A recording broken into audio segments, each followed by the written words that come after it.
Hello, hello, and welcome to This Week in the Middle East with me, Francis Matthew, and Eddie O'Sullivan.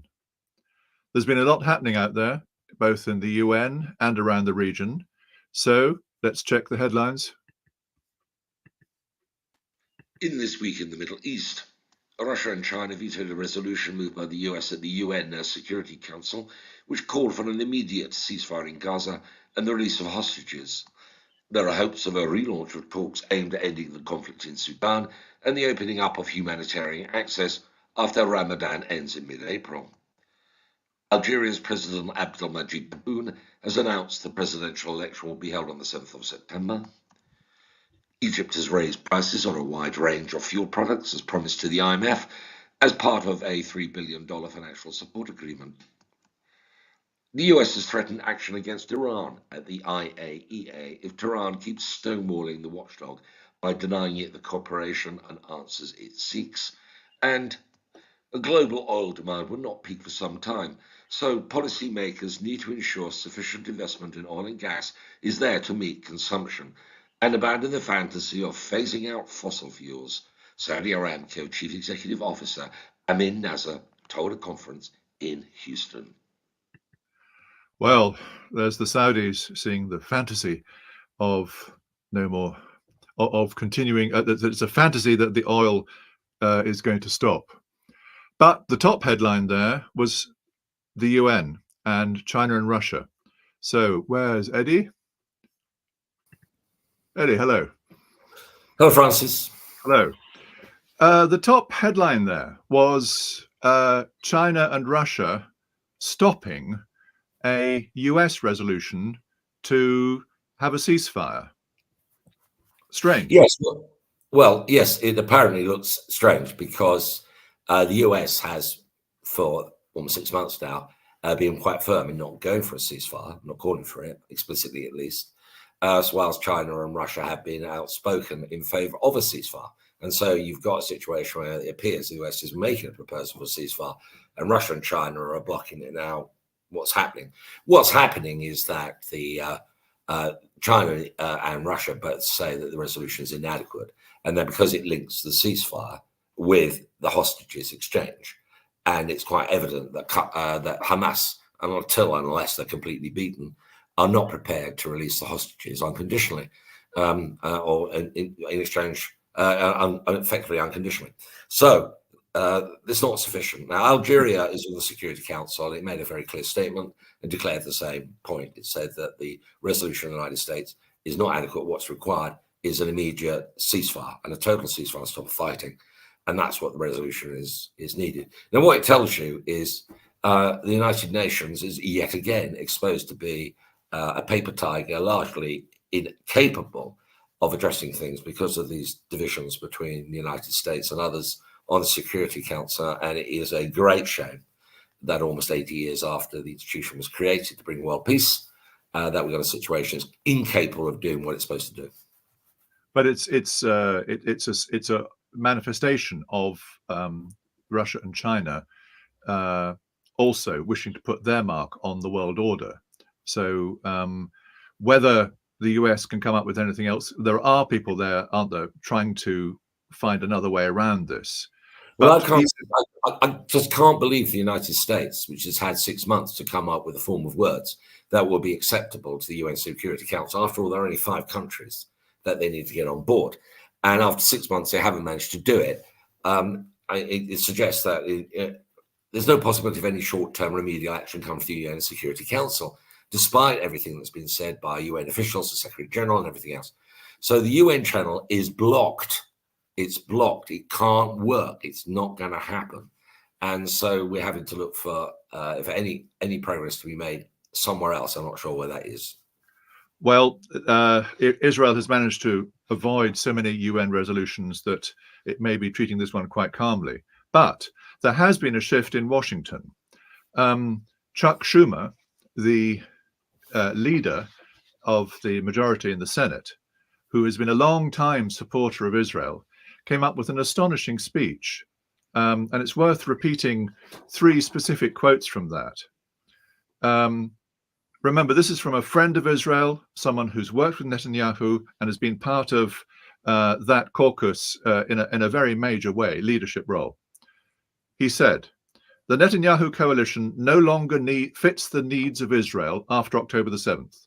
The world has changed radically, and the Israeli people are being stifled by a governing vision that is stuck in the past.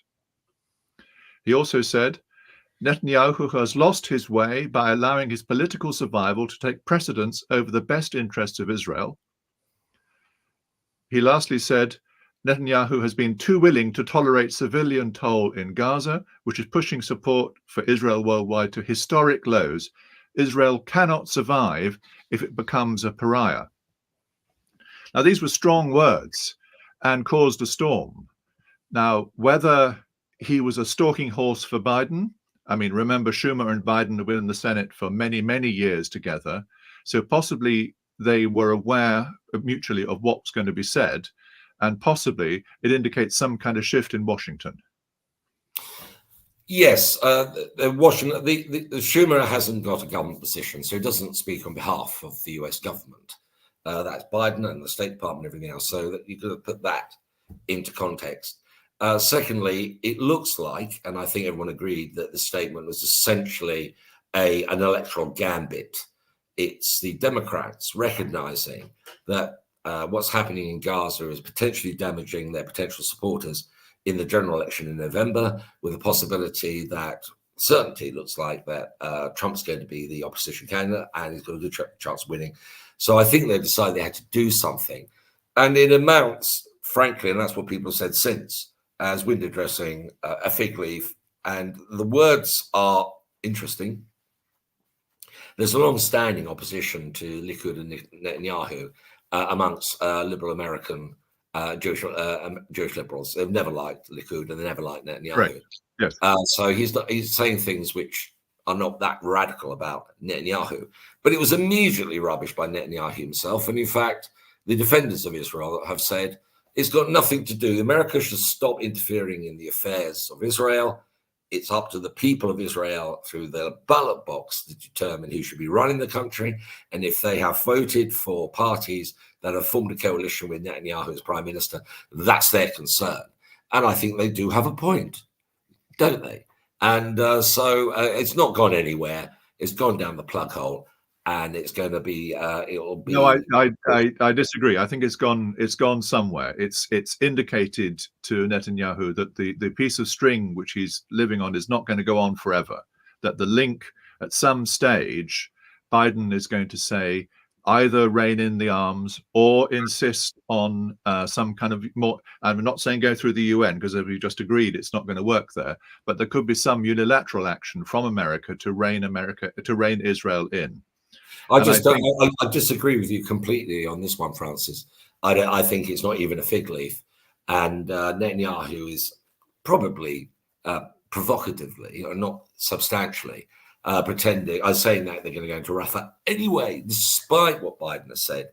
I don't think what Washington is trying to do, and what the Democrats are trying to do, is get to the election and do everything they can to stop Biden winning. That is number one priority in Washington. What happened in Gaza is irrelevant. How many people got killed there, Israeli and Palestinians, irrelevant. The big prize here is the White House, and it's pretty close.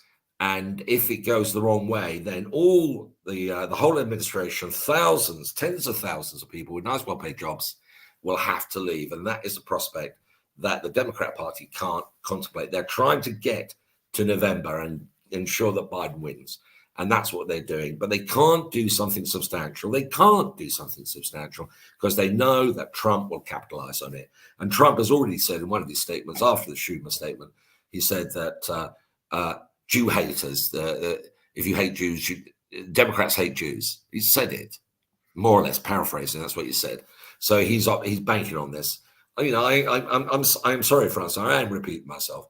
I see absolutely no hope of anything positive coming out of Washington. Certainly not before the election, and after the election, it could be even worse. I don't think it will be a George Bush type stop of aid or something very substantial. But I do think that the pressure from the Washington on Tel Aviv will become a hell of a lot stronger, I think, as this happens. You say Rafah. Yes, I agree. I don't think they're going to stop that action if it goes in. But I must admit, moving on, I can't understand how you can possibly move 1.5 or 1. I don't know how many, almost 2 million people without. Firstly, I don't know how they can move, and nor can any other aid agency. And secondly, if they are going to move them, I don't see how they can stop the Hamas guys slipping in with them and just fading into the undergrowth of all those people. Already in Gaza, Israel, who says they've cleared, to use their phrase, cleared the north, had to go back into Ashifa hospital where they found, they say, hundreds of Hamas people. So this is part of the problem of Netanyahu's. This is Netanyahu's problem. He has not got a clear war aim, and this effort to clear or eradicate Hamas simply cannot succeed. Well, agree with you there, Francis. Very good.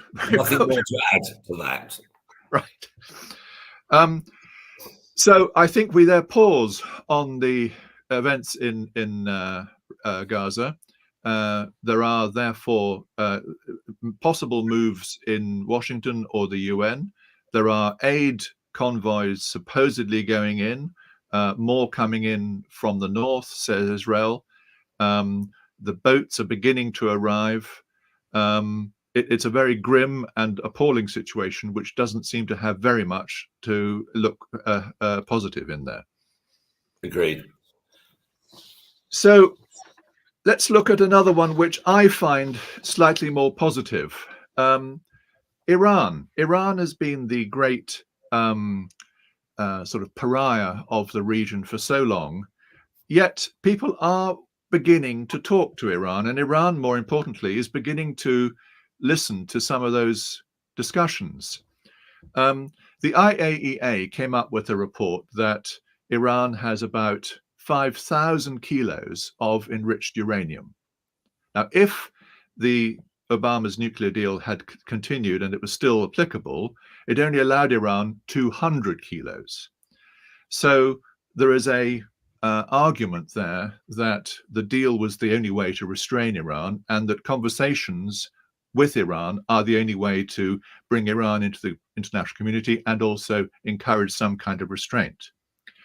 In September 23, the US and Iran had reached some kind of deal that slowed Iran's accumulation of 60% enriched uranium, and it also led to the freeing of those 5 US-Iran dual nationals.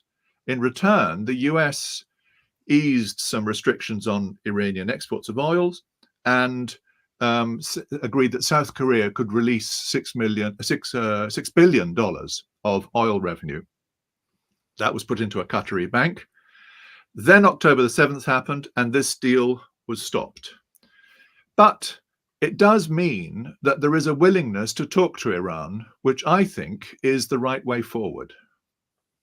Well, absolutely, everybody agrees with that. And in fact, until the Trump administration, that was the view of the United States. The JCPOA was the sole substantial, significant achievement by the Obama administration. Remember, nice guy, good suits. He came on promising, yes, we can.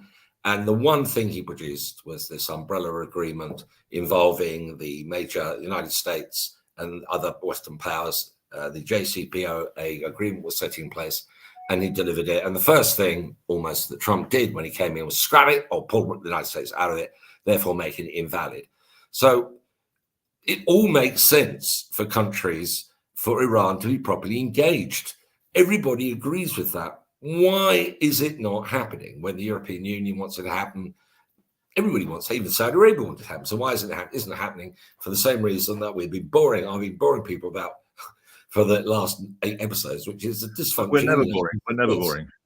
In the United States, the dysfunction that a sensible foreign policy, which the State Department could develop and apply, which would be in line with what America's allies want, and which has got a possible response in Tehran, is just not being applied. And it's not being applied for the same reason there's no census coming out of America about Gaza. And it's this dysfunction, essentially in the political system generally, but specifically in Congress, There is no way that an American president can Trump, Biden, Obama, Mother Teresa would not be able to get any détente with Iran through Congress. Impossible, will never happen. And as long as that doesn't happen, then there's no real prospect of any sensible approach to Iran's nuclear program. Although we are reverting in a way to where we were before the JCPOA. There were understandings, nothing comprehensive in terms of agreement. Iran declared that it never wanted nuclear weapons. It's consistently said it never wanted them. It's always the supreme leader has said that they are deeply immoral, and they've said it consistently. Yes. And so now we're back to where we were, with the Iranians doing what they're doing, and America going, "Yeah, boo, we hate you all," and consistently suggesting they want regime change in Iran. The American position, I suppose, the fact the statements now being made about America about calling on it, they had the agreement last year, and now they're talking about we want explanations about what this increase in the enriched uranium means, is at least means that the Americans, and even at a superficial level, are engaging with Iran, which means that there's less pressure for a preemptive attack, either by the United States and Iran, because Israel has been consistently calling for that, urging that. No, but I don't think anybody it doesn't want to do it on its own. Nobody wants to have a preemptive attack, and whenever that's come up, it has been nixed very quickly. But I think they do.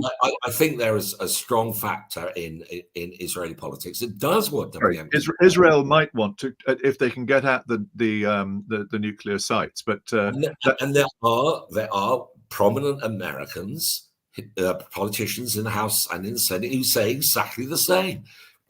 Back in when 7th October happened, people were saying in Washington, we don't. Forget about the organ grinder. We want to go the monkey. We want to go the organ grinder. The organ grinder here is Tehran. Let's do Tehran. They're not going to launch that one. That's not going to happen, I don't think. And particularly because the Saudis, who were anxious to talk to Iran and were beginning to have a much better relationship, are also talking to Washington, saying we need to have a better working relationship.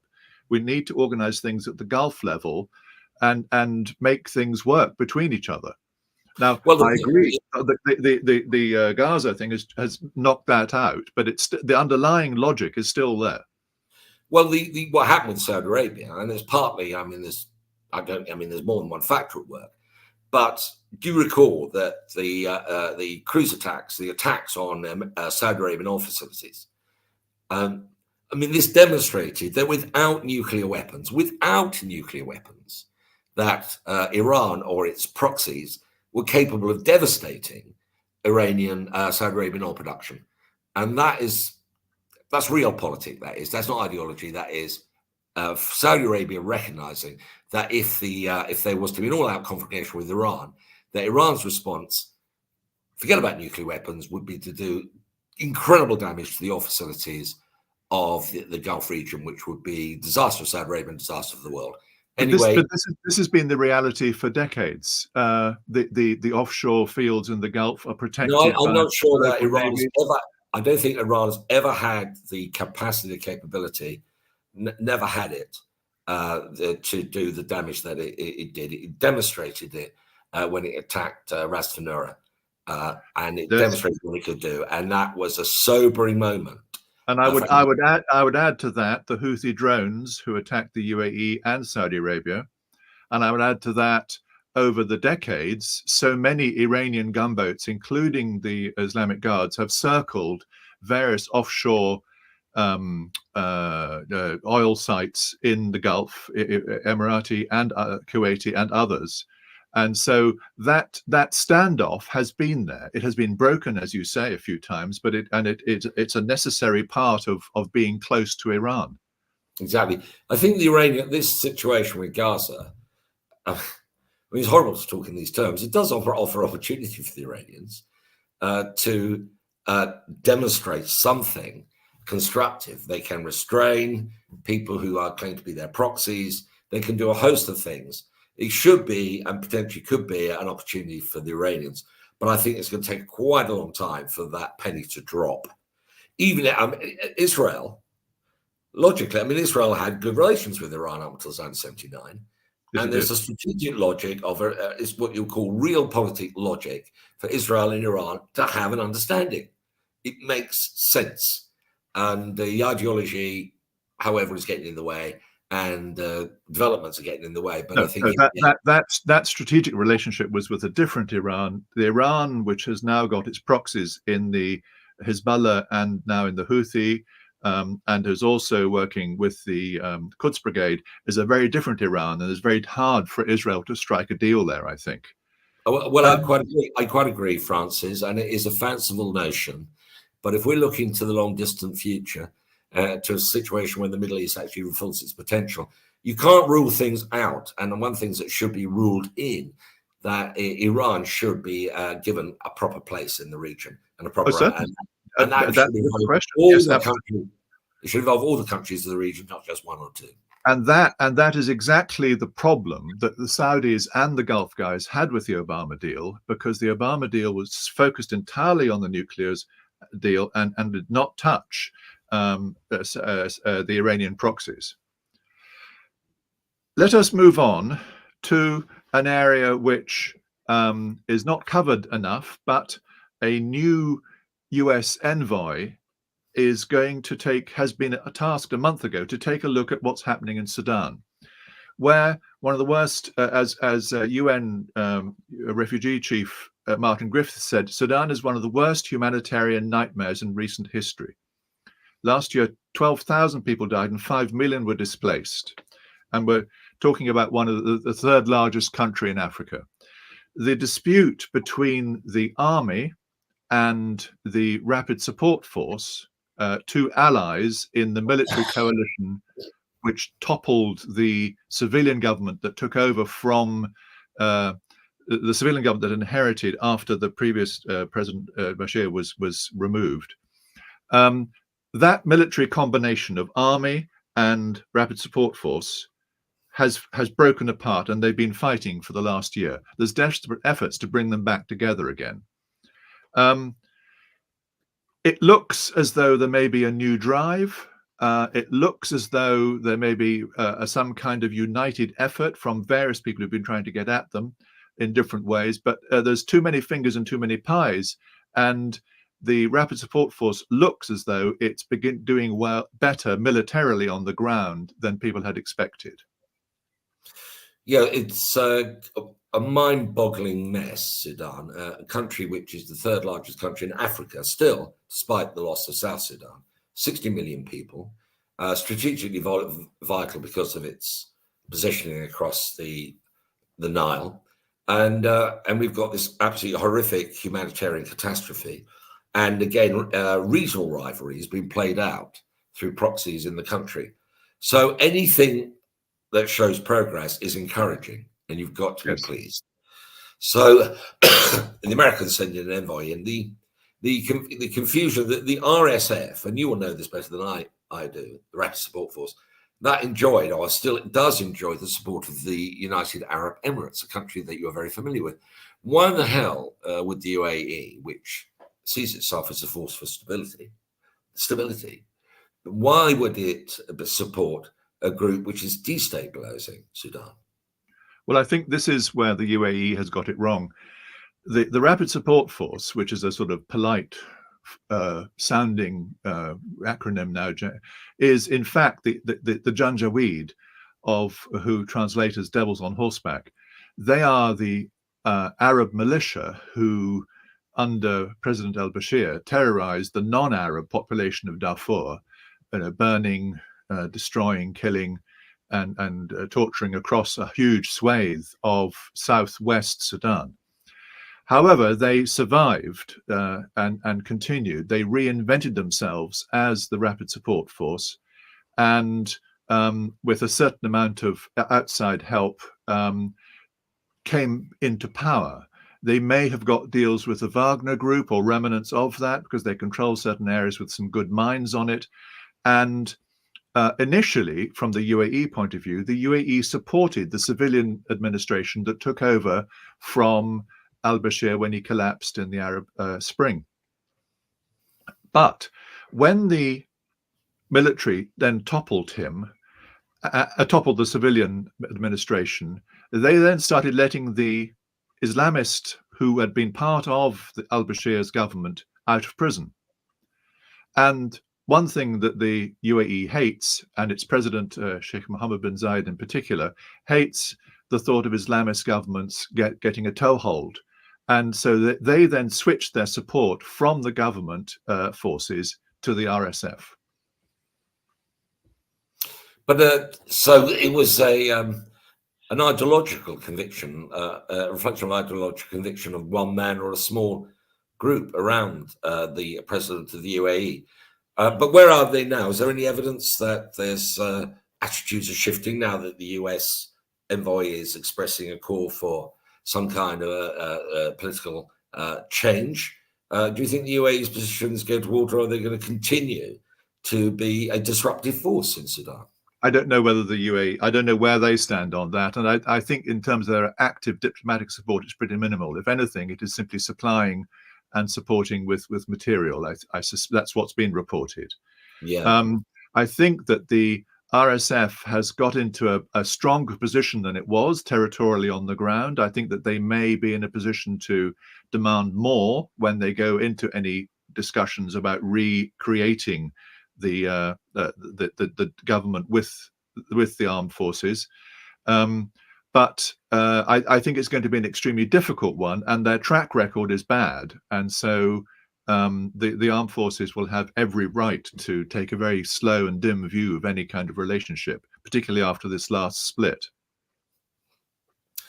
It is important what's happening in Sudan because there's, as you said, the strategic on the Nile, but it's also strategic on the Red Sea. And so they are a Red Sea country. They have as much interest as to having peace and peaceful movement of boats up and down the Red Sea as anybody else.